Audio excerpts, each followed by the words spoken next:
Assalamualaikum warahmatullahi wabarakatuh.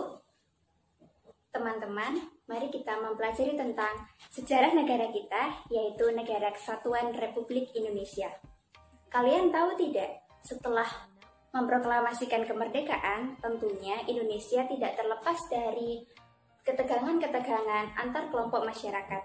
Beberapa wilayah menolak untuk masuk ke dalam Negara Kesatuan Republik Indonesia atau NKRI. Salah satunya adalah Maluku hingga berujung pada pemberontakan Republik Maluku Selatan atau RMS. Nah, di video kali ini kita akan membahas apa yang melatar belakangi peristiwa pemberontakan RMS. Jadi, ada 3 hal yang melatar belakangi pemberontakan Republik Maluku Selatan atau pemberontakan RMS. Yang pertama, kekecewaan para prajurit bekas KMIL.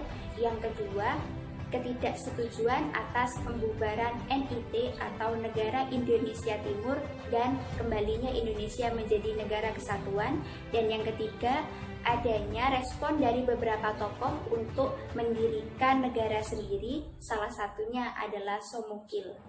Didirikannya Negara Kesatuan Republik Indonesia menimbulkan respon dari masyarakat Maluku Selatan pada saat itu. Salah satu tokohnya adalah Mr. Dr. Robert Christian Somukil. Siapakah beliau? Beliau adalah tokoh yang memproklamirkan Republik Maluku Selatan atau RMS pada tanggal 25 April tahun 1950. Beliau tidak setuju dengan didirikannya NKRI, dan dengan mendirikan RMS atau Republik Maluku Selatan, beliau ingin mencabut negara Indonesia Timur, NTT, dan Maluku Tengah dari Indonesia Serikat. Berdirinya Republik Maluku Selatan atau RMS menimbulkan respon dari pemerintah Indonesia. Pemerintah Indonesia menganggap berdirinya RMS sebagai ancaman dalam keutuhan Negara Kesatuan Republik Indonesia.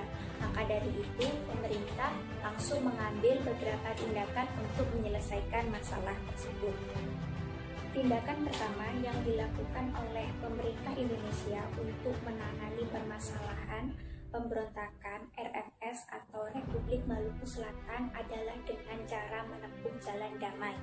Pemerintah Indonesia mengirimkan Dr. J. Leimena untuk membujuk RMS atau Republik Maluku Selatan untuk tetap bergabung dalam Negara Kesatuan Republik Indonesia atau NKRI.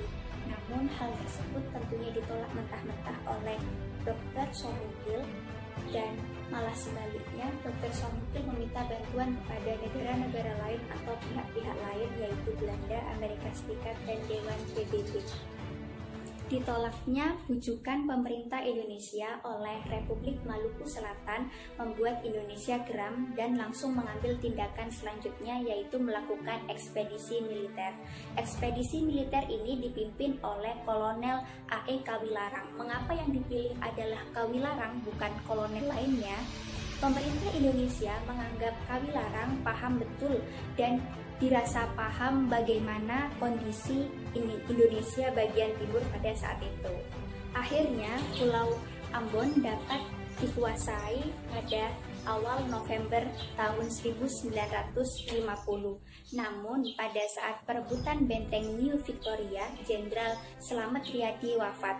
Tetapi perang gerilya kecil-kecilan terus berlanjut sampai ke Pulau Seram pada akhir 1962, dan pada tanggal 12 Desember 1963 akhirnya Dr. Somukil dapat ditangkap.